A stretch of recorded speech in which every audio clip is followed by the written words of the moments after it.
Hi friends, வரக்கூடிய group 2 எக்ஸாமில் திட்டங்கள் ரீதியான கேள்விகள் கேட்குறதுக்கு வாய்ப்பு இருக்குது. ஸோ அதை பேஸ் பண்ணி தான் அந்த வீடியோ வந்து கொடுத்துட்ருக்கோம். ஆல்ரெடி பார்ட் 1 வீடியோ வந்து பார்க்காதவங்க டிஸ்கிரிப்ஷனில் லிங்க் இருக்குது. அந்த வீடியோ பதிவை பார்த்துட்டு இந்த வீடியோ பதிவை கண்டினியூ பண்ணுங்கள், ஓகேங்களா? ஸோ இன்றைக்கி நம்ம பார்க்கக்கூடிய திட்டங்கள் வந்து என்ன அப்படின்னு சொல்லி பார்த்தீங்கன்னா, மகளிர் உரிமை தொகை திட்டம், முதலமைச்சரின் தாய்மானவர் திட்டம், இமைகள் திட்டம், தொல்குடி திட்டம், நீலகிரி வரையாடு திட்டம். இது எல்லாமே ரொம்ப ரொம்ப முக்கியமானது தான். ஸோ ரொம்ப முக்கியத்துவம் கொடுத்து பார்த்துக்கோங்க, ஓகேங்களா? ஓகே, ஸ்டார்ட் பண்ணலாம். ஸோ ஃபஸ்ட்டு பாருங்கள், குட்டி காவலர் திட்டம். ஸோ குட்டி காவலர் திட்டம் அப்படின்றது சாலை பாதுகாப்பு குறித்த விழிப்புணர்வை மக்களிடையே கொண்டு போய் சேர்க்கணும், அதே மாதிரி மாணவர்களிடையே கொண்டு போய் சேர்க்கணும் அப்படின்ற வகையில் இந்த குட்டி காவலர் திட்டம் அப்படின்றத கொண்டு வந்திருக்காங்க. இதை தொடங்கி வச்சது வந்து யாருன்னு சொல்லி பார்த்தீங்கன்னா, நம்மளுடைய தமிழக முதல்வர் மு.க. ஸ்டாலின் வந்து தொடங்கி வச்சுருக்காரு. ஸோ எப்போ தொடங்கி வச்சுருக்காங்க அப்படின்னு சொல்லி பார்த்தீங்கன்னா, 12/10/2022 தொடங்கி வச்சுருக்காங்க, ஓகேங்களா? அதே மாதிரி இந்த குட்டி காவலர் திட்டத்தோட நோக்கம் வந்து என்ன அப்படின்னு சொல்லி பார்த்தீங்கன்னா, 3ஆம் வகுப்புலேருந்து 8ஆம் வகுப்பு வரையும் படிக்கக்கூடிய பள்ளி மாணவர்கள் இருக்காங்களே, ஸோ அவங்களுக்கு சாலை பாதுகாப்பு சம்பந்தமான விழிப்புணர்வை ஏற்படுத்தணும் அப்படின்ற வகையில் ஸோ நன்கு வடிவமைக்கப்பட்ட பாடத்திட்டத்தின் மூலமாக அவங்களுக்கு கற்பித்து அவர்களை சாலை பாதுகாப்பு தூதுவர்களாக மாற்றுவதே வந்து பார்த்திங்கன்னா இந்த குட்டி காவலர் திட்டத்தோட நோக்கமாக இருக்குது, சரிங்களா?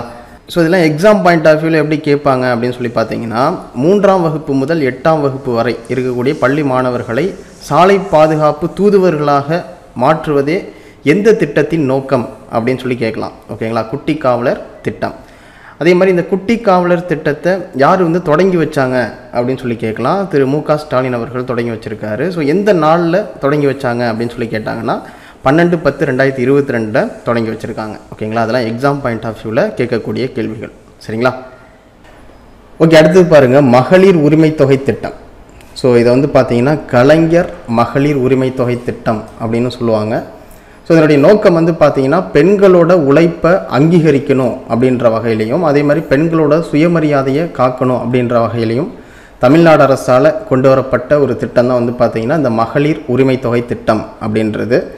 ஸோ இது வந்து எப்படி செயல்படுத்துகிறாங்க அப்படின்னு சொல்லி பார்த்தீங்கன்னா, குடும்ப தலைவிகளுக்கு மாதந்தோறும் ரூபாய் 1000 வழங்கக்கூடிய ஒரு திட்டம் தான் வந்து பார்த்திங்கன்னா இந்த மகளிர் உரிமை தொகை திட்டம், ஓகேங்களா? ஸோ இதை தொடங்கி வச்சது வந்து யார் அப்படின்னு சொல்லி பார்த்தீங்கன்னா, முதலமைச்சர் மு.க. ஸ்டாலின் வந்து தொடங்கி வச்சுருக்காரு. ஸோ எப்போ தொடங்கி வச்சுருக்காரு அப்படின்னு சொல்லி பார்த்தீங்கன்னா, காஞ்சிபுரத்தில் CN அண்ணாதுரை அவர்களோட பிறந்தநாள் அன்னைக்கு, ஓகேங்களா? ஸோ 15 செப்டம்பர் 2023 தொடங்கி வச்சுருக்கார், ஓகேங்களா? ஸோ எக்ஸாம் பாயிண்ட் ஆஃப் வியூவில் எப்படி கேட்பாங்கன்னா, குடும்ப தலைவிகளுக்கு மாதந்தோறும் ரூபாய் 1000 வழங்கக்கூடிய திட்டம் வந்து எது அப்படின்னு சொல்லி கேட்கலாம். தமிழகத்தில் குடும்ப தலைவிகளுக்கு மாதந்தோறும் ரூபாய் 1000 வழங்கக்கூடிய திட்டம் வந்து எது அப்படின்னு சொல்லி கேட்கலாம். ஸோ மகளிர் உரிமை தொகை திட்டம். ஸோ தொடங்கி வச்சது வந்து யார் அப்படின்னு சொல்லி கேட்டாங்கன்னா, மு.க. ஸ்டாலின் வந்து தொடங்கி வச்சுருக்காரு.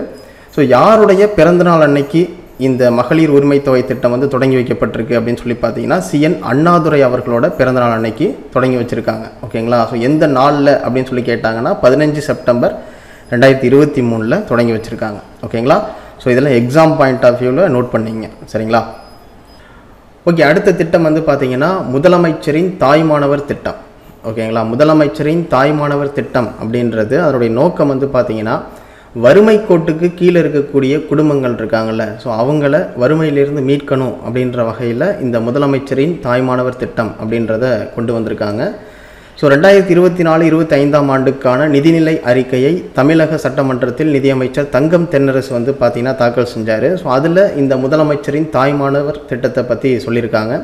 இதனுடைய இலக்கு வந்து பார்த்திங்கன்னா, அடுத்த 2 ஆண்டுகளில் கிட்டத்தட்ட 5 லட்சம் குடும்பங்களை வறுமையிலிருந்து மீட்கிறது தான் வந்து பார்த்திங்கன்னா இந்த முதலமைச்சரின் தாய்மானவர் திட்டத்தோட நோக்கமாக இருக்குது, அதனுடைய இலக்காக இருக்குது, ஓகேங்களா? ஸோ இதை வந்து எக்ஸாம் பாயிண்ட் ஆஃப் வியூவில் எப்படி கேட்பாங்க அப்படின்னு சொல்லி பார்த்தீங்கன்னா, வறுமை கோட்டுக்கு கீழ் உள்ளவர்களை மீட்பதற்காக கொண்டு வரப்பட்ட திட்டம் வந்து என்ன அப்படின்னு சொல்லி கேட்கலாம், ஓகேங்களா? முதலமைச்சரின் தாய்மானவர் திட்டம், சரிங்களா? ஓகே, அடுத்தது பார்த்தீங்கன்னா இமைகள் திட்டம் அப்படின்ற திட்டம் தான், ஓகேங்களா? பாலியல் குற்றங்களிலிருந்து பெண் குழந்தைகளை பாதுகாக்கணும் அப்படின்ற வகையில் இந்த திட்டத்தை கொண்டு வந்திருக்காங்க. ஸோ இந்த திட்டத்தை தொடங்கி வச்சது வந்து யாரும் சொல்லி பார்த்தீங்கன்னா, DGP சைலேந்திர பாபு வந்து தொடங்கி வச்சுருக்காரு. ஜூன் 23, 2023 வந்து பார்த்திங்கன்னா இந்த திட்டத்தை தொடங்கி வச்சுருக்காங்க. முதல் கட்டமாக சென்னை, காஞ்சிபுரம், செங்கல்பட்டு, வேலூர் ஆகிய மாவட்டங்களில் இந்த திட்டம் வந்து தொடங்கப்பட்டிருக்கு, ஸோ இந்த திட்டத்தின் மூலயமா வந்து பார்த்திங்கன்னா பெண் குழந்தைகளுக்கு எதிரான பாலியல் குற்றங்களை முறையாக வழக்கு பதிவு செய்கிறது, அதுக்கப்புறம் முனைப்புடன் புலன் விசாரணை செய்கிறது, 60 நாட்களில் குற்றப்பத்திரிகை வந்து தாக்கல் செய்கிறது, பாதிக்கப்பட்டவர்களுக்கு வந்து இழப்பீடு வழங்குறது, மறுவாழ்வு வந்து வழங்குறது, அதுக்கப்புறம் மருத்துவ ரீதியாக வந்து பார்த்திங்கன்னா அந்த பெண்களுக்கு அதுக்கப்புறம் அந்த குழந்தைகளுக்கு வந்து பார்த்திங்கன்னா சிகிச்சை வழங்குறது, மன ரீதியாக வந்து பார்த்திங்கன்னா அவங்களுக்கு மனநல ஆலோசனை வந்து வழங்குறது, அதுக்கப்புறம் பள்ளி மாணவர்கள் கல்லூரி மாணவர்களுக்கு வந்து பார்த்திங்கன்னா அவங்களுக்கு விழிப்புணர்வு ஏற்படுத்துறது. ஸோ பெண் குழந்தைகளுக்கு காவல்துறை என்னும் இமைகள் வந்து காக்கும், அதுதான் வந்து பார்த்திங்கன்னா இந்த இமைகள் திட்டம் அப்படின்றது. ஓகேங்களா? ஸோ பாலியல் குற்றங்கள்லேருந்து பெண் குழந்தைகளை பாதுகாக்கணும் அப்படின்ற வகையில் இந்த திட்டத்தை கொண்டு வந்திருக்காங்க. ஓகேங்களா? ஸோ இது எக்ஸாம் பாயிண்ட் ஆஃப் வியூவில் வந்து பார்த்திங்கன்னா பாலியல் குற்றங்களிலிருந்து பெண் குழந்தைகளை பாதுகாக்க கொண்டு வரப்பட்ட திட்டம் வந்து என்ன அப்படின்னு சொல்லி கேட்டாங்கன்னா இமைகள் திட்டம். ஸோ இதை தொடங்கி வச்சது வந்து யாருன்னு சொல்லி பார்த்தீங்கன்னா டிஜிபி சைலேந்திர பாபு அப்படின்றவங்க தொடங்கி வச்சுருக்காங்க. ஸோ எந்த நாளில் தொடங்கி வச்சாங்கன்னா ஜூன் 23, 2023 தொடங்கி வச்சுருக்காங்க. ஓகேங்களா? ஸோ இதெல்லாம் எக்ஸாம் பாயிண்ட் ஆஃப் வியூவில் நோட் பண்ணிங்க. சரிங்களா? ஓகே, அடுத்தது பார்த்தீங்கன்னா தொல்கொடி திட்டம் அப்படின்ற திட்டம் தான். ஓகேங்களா? அந்த தொல்கொடி திட்டம் அப்படின்றது பழங்குடியினர்களுக்காக கொண்டு வரப்பட்ட ஒரு திட்டம் தான் இந்த தொல்கொடி திட்டம் அப்படின்றது. ஸோ 2024-25 ஆண்டுக்கான மாநில பட்ஜெட் வந்து கொடுத்துருந்தாங்க. ஓகேங்களா? February 19, 2024 தாக்கல் செஞ்சுருந்தாங்க. ஸோ அந்த பட்ஜெட்டை தாக்கல் செஞ்சது வந்து யாருன்னு சொல்லி பார்த்தீங்கன்னா நம்ம தமிழகத்தோட நிதியமைச்சர் தங்கம் தென்னரசு வந்து தாக்கல் செஞ்சுருந்தாங்க. ஓகேங்களா? ஸோ அதில் ஒரு சிறப்பு அம்சமாக வந்து பார்த்திங்கன்னா இந்த தொல்கொடி திட்டத்துக்கு கிட்டத்தட்ட 1000 கோடி ரூபாய் வந்து ஒதுக்கியிருக்காங்க. ஓகேங்களா?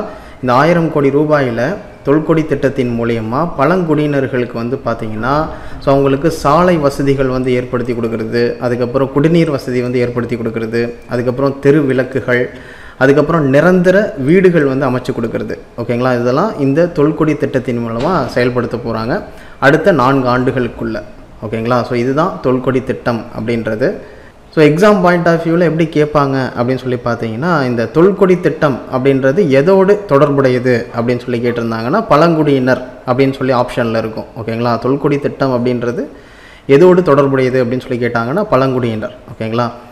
ஸோ இந்த தொல்கொடி திட்டத்துக்காக 2024-25 ஆண்டுக்கான மாநில பட்ஜெட்டில் எத்தனை கோடி ரூபாய் வந்து ஒதுக்கியிருந்தாங்க அப்படின்னு கேட்கலாம். ஓகேங்களா? ஸோ ஆன்சர் வந்து பார்த்தீங்கன்னா 1000 கோடி ரூபாய். ஓகேங்களா? ஸோ இதெல்லாம் எக்ஸாம் பாயிண்ட் ஆஃப் வியூவில் நோட் பண்ணிங்க. சரிங்களா? ஸோ அடுத்தது பார்த்தீங்கன்னா நீலகிரி வரையாடு திட்டம் அப்படின்றது தான். ஸோ நம்ம தமிழகத்தோட மாநில விலங்கு வந்து எதுன்னு சொல்லி பார்த்தீங்கன்னா இந்த நீலகிரி வரையாடு அப்படின்றது தான். நம்ம தென்னிந்தியாவில் வெப்பமண்டல மலைப்பகுதிகளில் காணப்படக்கூடிய ஒரே வெள்ளாட்டினம் வந்து எதுன்னு சொல்லி பார்த்தீங்கன்னா இந்த நீலகிரி வரையாடு தான். ஸோ இந்த இனம் வந்து பார்த்திங்கன்னா நாளுக்கு நாள் அழிஞ்சிக்கிட்டே வருது. ஸோ அதை காக்கணும் அப்படின்ற வகையில் நம்ம தமிழக அரசு வந்து பார்த்திங்கன்னா கிட்டத்தட்ட 25 கோடி மதிப்பில் வரையாடுகள் பாதுகாப்பு திட்டம் அப்படின்றத செயல்படுத்தியிருக்காங்க. ஸோ இதன் மூலயமா வந்து பார்த்திங்கன்னா அந்த வரையாடுகளுக்கு ரேடியோ காலர் பொருத்துவது, அதுக்கப்புறம் அதனுடைய வாழ்விடத்தை வந்து கண்காணிக்கிறது. ஸோ இதெல்லாம் வந்து பார்த்திங்கன்னா இந்த வரையாடு பாதுகாப்பு திட்டத்தின் மூலயமா செயல்படுத்திட்டு வராங்க. அதே மாதிரி ஆண்டுதோறும் வந்து பார்த்திங்கன்னா அக்டோபர் 7 வந்து பார்த்திங்கன்னா நீலகிரி வரையாடு தினம் அப்படின்றத அனுசரிக்கிறாங்க. இதற்கு காரணம் வந்து பார்த்திங்கன்னா 1975 ஆண்டு ஸோ இந்த இனங்களை பற்றி ஒருத்தர் வந்து ஆராய்ச்சி செஞ்சுருக்கார். அவர் யாருன்னு சொல்லி பார்த்தீங்கன்னா ERC டேவிதார் அப்படின்றவர் தான். ஸோ அவரை கௌரவப்படுத்தும் வகையில் வந்து பார்த்திங்கன்னா ஆண்டுதோறும் அக்டோபர் 7 வந்து பார்த்திங்கன்னா நீலகிரி வரையாடு தினம் அப்படின்றத அனுசரிக்கிறாங்க. ஓகேங்களா? ஸோ அதுக்கப்புறம் எக்ஸாம் பாயிண்ட் ஆஃப் வியூவில் எப்படி கேட்பாங்க அப்படின்னு சொல்லி பார்த்தீங்கன்னா இப்போ தமிழகத்தோட மாநில விலங்கு வந்து எது அப்படின்னு சொல்லி கேட்கலாம். நீலகிரி வரையாடு அப்படின்றது. அதே மாதிரி நீலகிரி வரையாடு தினம் ஆண்டுதோறும் எந்த நாளில் அனுசரிக்கப்படுது அப்படின்னு சொல்லி கேட்டாங்கன்னா அக்டோபர் 7 அதுக்கப்புறம் ERC டேவிதார் அப்படின்றவர் எதோடு தொடர்புடையவர் அப்படின்னு சொல்லி கேட்கலாம். ஸோ அதில் வந்து ஆப்ஷன் வந்து பார்த்திங்கன்னா நீலகிரி வரையாடு அப்படின்னு சொல்லி கொடுத்துருந்தாங்கன்னா ஸோ அதுதான் ஆன்சர். ஓகேங்களா? அதெல்லாம் எக்ஸாம் பாயிண்ட் ஆஃப் வியூவில் கேட்கக்கூடிய கேள்விகள். சரிங்களா? ஓகே ஃப்ரெண்ட்ஸ், இதோட இந்த வீடியோ பதிவு கம்ப்ளீட் ஆகுது. அதே மாதிரி வரக்கூடிய குரூப் 2 குரூப் 2A எக்ஸாமில் திட்டங்கள் ரீதியான கேள்விகள் கேட்குறதுக்கு வாய்ப்பு இருக்குது. ஸோ அதை பேஸ் பண்ணி தான் நம்ம கொடுத்துட்ருக்கோம். ஓகேங்களா? இதனுடைய பார்ட் 1 வீடியோ வந்து பார்த்தீங்கன்னா டிஸ்கிரிப்ஷனில் இருக்குது. ஸோ பார்க்காதவங்க அந்த வீடியோ பதிவை பார்த்துக்கோங்க. ஸோ கண்டிப்பாக வரக்கூடிய எக்ஸாமுக்கு இப்போ நம்ம பார்த்துட்ருக்க வீடியோ வந்து பார்த்தீங்கன்னா உங்களுக்கு ரொம்ப ரொம்ப யூஸ்ஃபுல்லாக இருக்கும். ஸோ ஸ்டார்டிங்லேருந்து ஃபாலோ பண்ணுங்கள். சரிங்களா? ஸோ அதே மாதிரி எங்கள்கிட்ட எதுவும் ஷேர் பண்ணணும்னு நினச்சிங்கன்னா கமெண்ட் பாக்ஸில் மென்ஷன் பண்ணுங்கள். ஓகேங்களா? Okay, thank you. துருவம் அகாடமிலேருந்து கார்த்திக்.